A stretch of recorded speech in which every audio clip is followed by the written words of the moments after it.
Assalamualaikum warahmatullahi wabarakatuh. Gimana kabarnya semuanya? Semoga tetap sehat walafiat ya, meskipun kita sedang di rumah aja. Nah, jika sebelumnya kita telah mempelajari mengenai pertempuran-pertempuran pembela kekuasaan, dalam video kali ini saya akan menjelaskan mengenai perjuangan memulihkan kedaulatan pemerintahan Republik Indonesia. Nah, mau tahu gimana cara memulihkan kedaulatan pemerintahan Republik Indonesia? Simak penjelasannya berikut ini ya. Jadi pada awalnya Indonesia itu berniat untuk menunjukkan kepada dunia bahwa pemerintahan Indonesia itu demokratis, nggak seperti Jepang. Jadi Badan KNIP atau Komite Nasional Indonesia Pusat mengeluarkan suatu keputusan yaitu pada tanggal 30 Oktober 1945 di Indonesia itu boleh berdiri partai-partai penyalur keinginan masyarakat. Jadi kalau ada Partai Masyumi, PNI itu diawali dari keputusan ini, yaitu keputusan pada tanggal 30 Oktober 1945.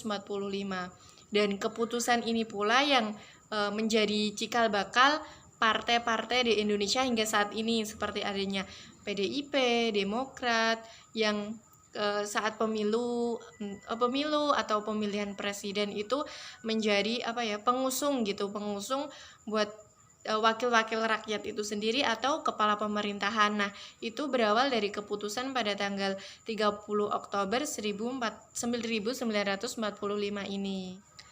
Lalu kemudian pada tanggal 14 November 1945 keluar pula maklumat yang menyatakan bahwa tanggung jawab pemerintah berada di tangan menteri atau di bawah pimpinan seorang menteri atau yang bisa disebut dengan kabinet. Nah, kabinet yang demikian seperti itu di mana pemerintah itu bertanggung jawab kepada menteri itu disebut kabinet presidensial. Namun pengeluaran maklumat itu tidak sesuai dengan UUD 1945 yang menyatakan bahwa kabinet presidensial itu ya presiden yang bertanggung jawab sebagai presiden bertanggung jawab atas politik pemerintahan dan presiden bertindak sebagai pemimpin kabinet. Jadi pemimpinnya itu presiden, bukan seorang menteri. Kalau kabinet yang dikeluarkan tadi kan pemimpinnya itu menteri, sedangkan dalam UUD itu pemimpinnya itu presiden. Itu tidak sesuai dengan maklumat yang dikeluarkan pada tanggal 14 November 1945 itu. Lalu di Indonesia sendiri kabinet yang pertama itu bernama Kabinet Ministril 1 atau biasa disebut dengan Kabinet Syahrir 1 karena pemimpinnya yaitu Sultan Syahrir itu sebagai pemimpin sebagai Perdana Menteri atau sebagai pemimpin dari kabinet itu, makanya namanya disebut dengan Kabinet Syahrir 1. Nanti juga ada Kabinet Syahrir 2 gitu, lanjutan dari Kabinet Syahrir 1 ini. Tapi pada akhir tahun 1945 kondisi ibu kota Jakarta atau yang pada saat itu disebut Batavia ya, itu tuh kurang kondusif, banyak terjadi perpecahan antara mereka kelompok yang pro kemerdekaan dengan kelompok yang pro dengan Belanda. Pada saat itu pula Ketua Komisi Nasional Jakarta, Mr. Muhammad Rum itu mendapat serangan secara fisik. Demikian pula dengan Perdana Menterinya yaitu Sultan Syahrir itu sendiri, dan juga Menteri Penerangan Mr. Amir Syarifuddin juga nyaris dibunuh oleh simpatisan Belanda atau yang disebut dengan Nica. Nah, karena itu pada tanggal 1 Januari 1945 Presiden Soekarno memberikan perintah rahasia kepada Balai Yasa Manggarai untuk segera menyiapkan rangkaian kereta api demi menyelamatkan para petinggi negara. Terus pada tanggal 3 Januari 1945 diputuskan bahwa Presiden Soekarno dan Wakil Presiden Hatta beserta beberapa menteri atau staf dan keluarganya meninggalkan Jakarta dan pindah ke Yogyakarta, sekaligus pula memindahkan ibu kota. Jadi pemindahan ibu kota itu sudah pernah terjadi di masa kabinet Sultan Syahrir I ini. Bukan hanya saat ini ya yang emang rencana pemindahan ibu kota itu rencananya mau dipindah ke daerah Kalimantan. Jadi pemindahan ibu kota itu sebelumnya sudah terjadi, yaitu pada masa kabinet Sultan Syahrir. Tapi penyiapan rangkaian kereta itu meninggalkan Perdana Menteri Sultan Syahrir dan kelompok yang sedang bernegosiasi dengan Belanda di Jakarta. Perpindahan dilakukan menggunakan kereta api dengan jadwal khusus sehingga disebut kereta luar biasa. Nah, kereta api ini, kereta yang digunakan itu menggunakan jalur khusus Pegangsaan Timur, Manggarai, Jatinegara, Bekasi, Cikampek, Cirebon, Purwokerto, Kroya, Kutoarjo, Yogyakarta.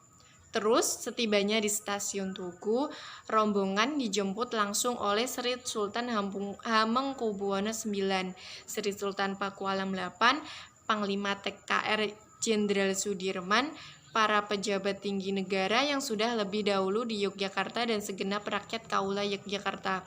Jadi beliau-beliau itu dijemput oleh itu tadi Sri Sultan Hamengkubuwono IX. Beliau itu yang memimpin daerah Yogyakarta pada saat itu. Jadi dalam proses pemindahan ibu kota ke Jakarta ke Yogyakarta itu Keraton Yogyakarta itu menanggung seluruh biaya para pejabat Republik Indonesia selama mereka berada di Yogyakarta.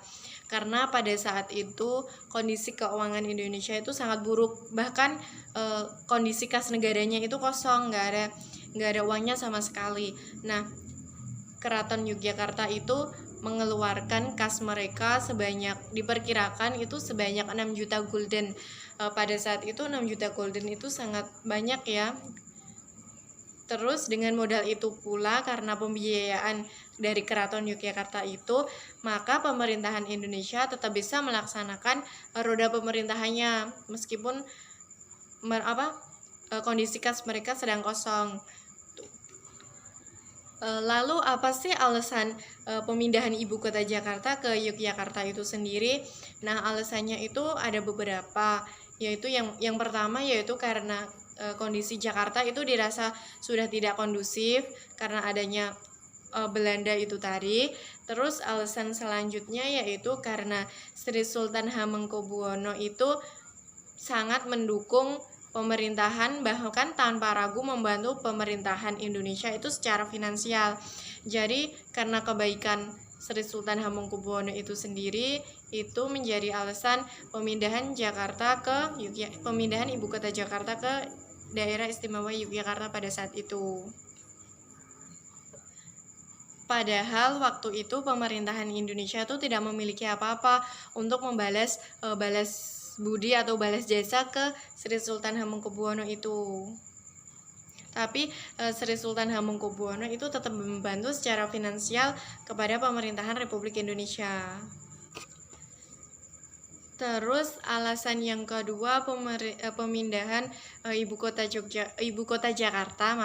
pemindahan ibu kota Jakarta ke daerah istimewa Yogyakarta yang kedua alasannya yaitu karena Yogyakarta itu memiliki sistem pemerintahan yang terorganisir, terstruktur gitu.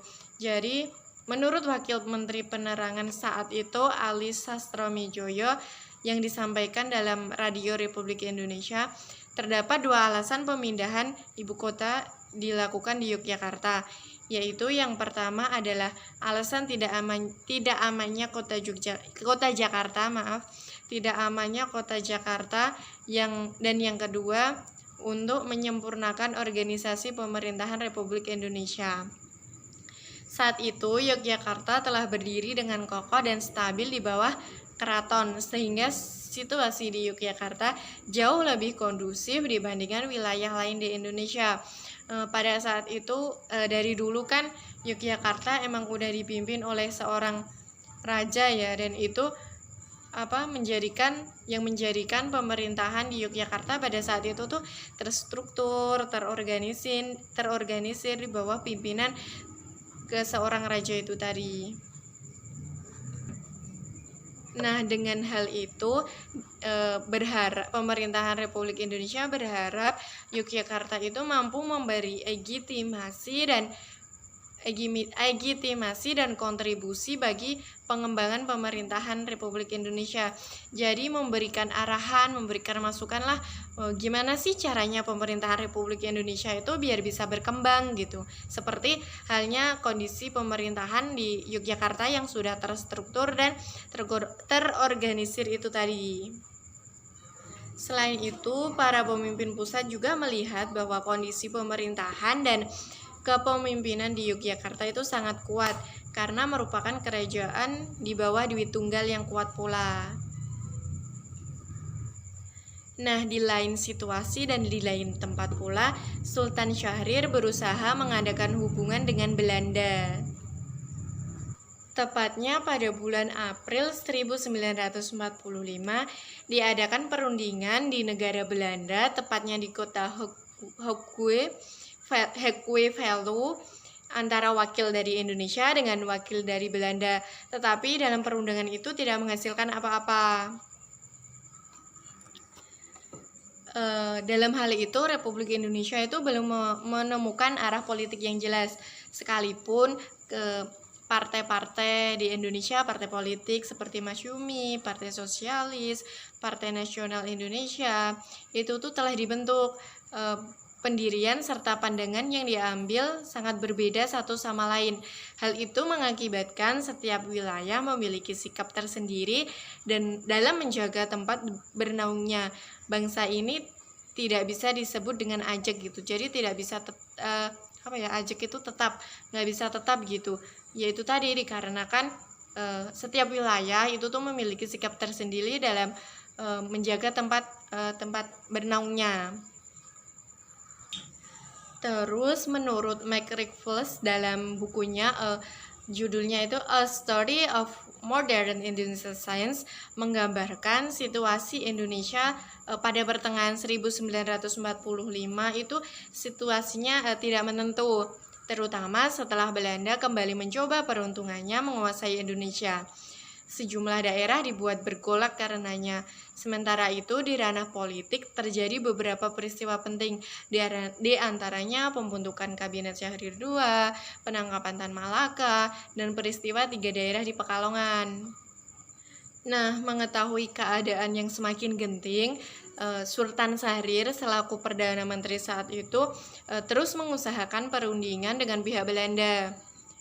Dia bersikeras agar Belanda mengakui kekuasaan Indonesia itu secara de facto dan menghentikan pendaratan bala tentaranya ke tanah air. Memang sejak dari perundingan di Hekkuevelu tidak ada usulan baru yang diajukan oleh Sultan Syahrir selaku Perdana Menteri. Tetapi pada persoalan hubungan baik antara dua negara yang berdaulat. Akan tetapi usul dari perundingan yang dilakukan oleh Sultan Syahrir itu diberitakan seenaknya oleh pihak Belanda dan pihak Belanda di Jakarta, sehingga terjadi kayak salah persepsi atau salah tangkap informasi antara para pembaca pemerintahan Syahrir yang dituduh oleh rakyatnya sendiri telah menjual negara Indonesia kepada Belanda. Padahal niat Sultan Syahrir itu nggak begitu. Niatnya itu Sultan Syahrir meminta kepada Belanda untuk mengakui mengakui Indonesia, kekuasaan Indonesia itu secara de facto, tapi para pembaca itu salah persepsi, salah tangkap gitu. Nah, karena Syahrir berdiam diri, maka kecurigaan kepada masyarakat kepada pemerintah itu semakin besar gitu. Rupanya sikap Syahrir tersebut dinilai oleh sejumlah pihak sebagai sikap yang lemah gitu. Kayak Perdana Menteri, tapi kok ada kabar kalau ada kabar kalau negara Indonesia mau dijual kepada Belanda, tapi kok dia diem saja gitu. Jadi masyarakat itu tuh curiga gitu kepada Sultan Syahrir. Dia dianggap tidak tegas dalam mendukung upaya kemerdekaan. Nah, dalam sebuah buku autobiografinya Muhammad Hatta itu menyatakan bahwa dirinya, Muhammad Hatta, itu pernah mencoba untuk mengendalikan suasana dengan memberi penjelasan tentang isi usul balasan Indonesia kepada sebuah rapat besar atau rapat raksasa di Yogyakarta. Namun tokoh-tokoh seperti Mr. Subarjo, Khairul Saleh, Iwa Kusuma Sumantri, dan Dr. Buntaran tetap menilai Syahrir perlu diamankan atau perlu ditangkap agar proses melepaskan diri dari Belanda dapat berjalan dengan lancar. Lalu kelompok yang tergabung dalam Persatuan Perjuangan ini dikenal sebagai oposisi pada era Kabinet Syahrir. Mereka menginginkan Indonesia bebas sepenuhnya, tanpa intervensi, tanpa tekanan dari Belanda sedikit pun, dan tanpa tekanan dari pihak lain. Dan penangkapan Syahrir diyakini dapat mengubah politik diplomasi terhadap Belanda. Jadi mereka itu berkeyakinan bahwa kalau semisal Sultan Syahrir itu ditangkap, itu dapat mengubah politik diplomasi terhadap Belanda. Jadi Belanda itu tuh mau memberikan kedaulatan, kekuasaan sepenuhnya kepada Indonesia tanpa adanya tekanan dari Belanda itu sedikit pun gitu. Terus ada alasan lain pula kenapa sih Sultan Syahrir itu ditangkap. Alasannya yang lain yaitu oposisi menginginkan Tan Malaka yang tengah ditahan di Madiun dibebaskan dan kembali ke gelanggang politik. Mereka lebih memilih Tan Malaka ketimbang Sultan Syahrir. Padahal Sultan Syahrir itu Perdana Menteri pada saat itu, karena dianggap terlalu lemah dalam membangun Indonesia yang baru merdeka. Jadi Sultan Syahrir itu kayak dianggap lemah oleh mereka dalam membangun bangsa Indonesia. Berbekal surat penangkapan dari Maijen TNI Sudarsono, Mayor Abdul Qadir Yusuf berangkat ke Solo ditemani sejumlah lakon oposisi lainnya. Mereka mengetahui hari itu Perdana Menteri Syahrir berada di Solo dalam perjalanan inspeksi kembali dari Jawa Timur. Terus pada tanggal 27 Juni 1945 rencana berhasil dijalankan. Pemerintah dilanda kepanikan, keadaan darurat pun langsung dikeluarkan Presiden. Dikisahkan salah seorang kepercayaan Sultan Syahrir, yaitu namanya Subadjo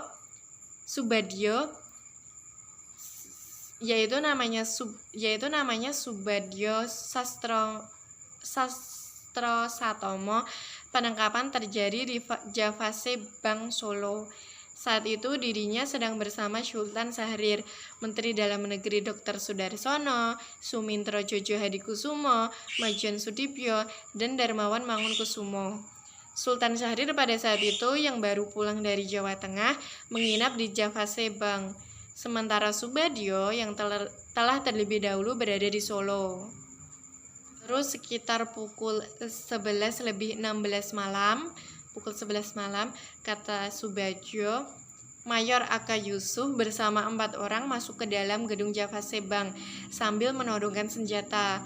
Mereka memaksa Sultan Syahrir untuk ikut ke dalam mobil yang telah mereka siapkan. Sang Perdana Menteri sempat protes, kenapa saya kok dibawa dengan paksa, ditodong dengan senjata gitu, dan berdebat dengan nada keras. Namun ancaman senjata kepada Sultan Syahrir itu membuat Sultan Syahrir tak berdaya. Akhirnya rombongan itu menuruti apa kemauan Aka Yusuf. Namun ternyata tidak semua orang berhasil diamankan. Subadjo dan Sudarsono yang melihat gelagat aneh sesaat setelah perdebatan dimulai segera pergi melepaskan diri. Saya yang melihat gelagat itu meloloskan diri dan menggunakan bambu melompat dan mencebur ke dalam kali yang mengalir di sekitar Hotel Merdeka. Perjuangannya begitu berat ya untuk kemerdekaan Indonesia loh itu. Terus dengan menyamar sebagai rakyat biasa, itu tadi Sudibyo dan Sudarsono itu naik kereta api di stasiun Gowok menuju ke Yogyakarta. Setibanya di Yogyakarta, Sudibyo dan Sudarsono lapor kepada kabinet. Terus dalam biografinya, Sudibyo menyebut Syahrir dibawa oleh rombongan Aka Yusuf ke desa Paras, yaitu sebuah desa yang dahulu digunakan Pakubuwono X sebagai tempat meditasi. Di sana dia dititipkan kepada Mayor Soekarto. Menurut keterangan Sutrisno, salah seorang perwira yang bertugas di Paras ketika penangkapan terjadi, para penjaga di sana tidak mengetahui kalau yang dibawa oleh rombongan Aka Yusuf itu adalah Perdana Menteri Syahrir. Dikiranya itu seorang pembesar yang mau istirahat, makanya Syahrir diterima dengan baik dan ditempatkan di sebuah pesanggahan kepunyaannya Susuhan. Dan kini gedung itu sudah digusur. Setelah mendengar kabar penculikan Sultan Syahrir, Soekarno berusaha secepatnya membuat siaran radio. Baginya, kejadian itu merupakan peristiwa yang dapat membahayakan persatuan bangsa. Untuk itu, demi menjaga pemerintahan tetap berjalan baik, Soekarno langsung melakukan pengambil alihan kekuasaan. Tepatnya pada tanggal 28 Juni, Republik Indonesia di Yogyakarta belum mengetahui jelas di mana Sultan Syahrir itu diamankan. Lalu Soekarno melakukan siaran radio pada malam tanggal 29 Juni. Dia mengecam aksi orang-orang yang melakukan penculikan tersebut. Soekarno juga menuntut pembebasan secepatnya. Bung Karno menginginkan Perdana Menteri Sultan Syahrir ada di Solo dengan keadaan baik dan sehat walafiat. Lalu dalam sebuah buku, Bung Karno mengatakan bahwa saya tidak ingin menjadi diktator. Saya ingin adanya suatu pemerintahan yang berdasarkan kedaulatan rakyat. Saya oleh karena itu hanya untuk sementara waktu saja mengambil segala kekuasaan negara di tangan saya sendiri. Kepada segenap rakyat berpikiranlah sehat. Saya meminta ikut berusaha untuk mengembalikan Perdana Menteri Sultan Syahrir, Menteri Kemakmuran Insinyur Darmawan Mangunkusumo, Mayor Jenderal Sudibyo, dan lain-lain yang ikut diculik atau ikut ditangkap dengan selamat kepada kami. Ini adalah kewajiban tiap-tiap warga negara Republik Indonesia yang cinta pada republiknya. Demikian isi sebagian pidato Presiden Soekarno tersebut. Setelah mendengar siaran radio Soekarno, orang-orang di Paras mulai menyadari bahwa tamu di tempat mereka adalah Perdana Menteri Sultan Syahrir. Di saat yang bersamaan, Aka Yusuf datang untuk membawa kembali Sultan Syahrir. Namun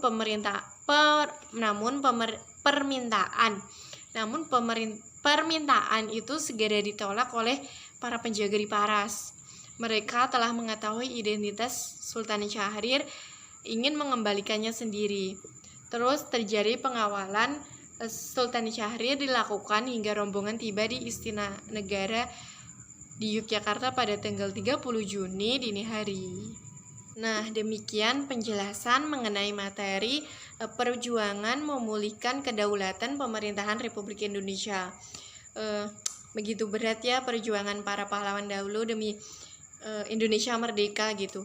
Jadi buat kita sebagai siswa-siswi, kalian semua sebagai siswa-siswi itu harus tetap meningkatkan rasa nasionalisme atau rasa cinta tanah air kepada Republik Indonesia dengan sangat tinggi, terus meningkatkan rasa nasionalisme itu sendiri dengan cara kita, sesuai dengan cara kita gitu.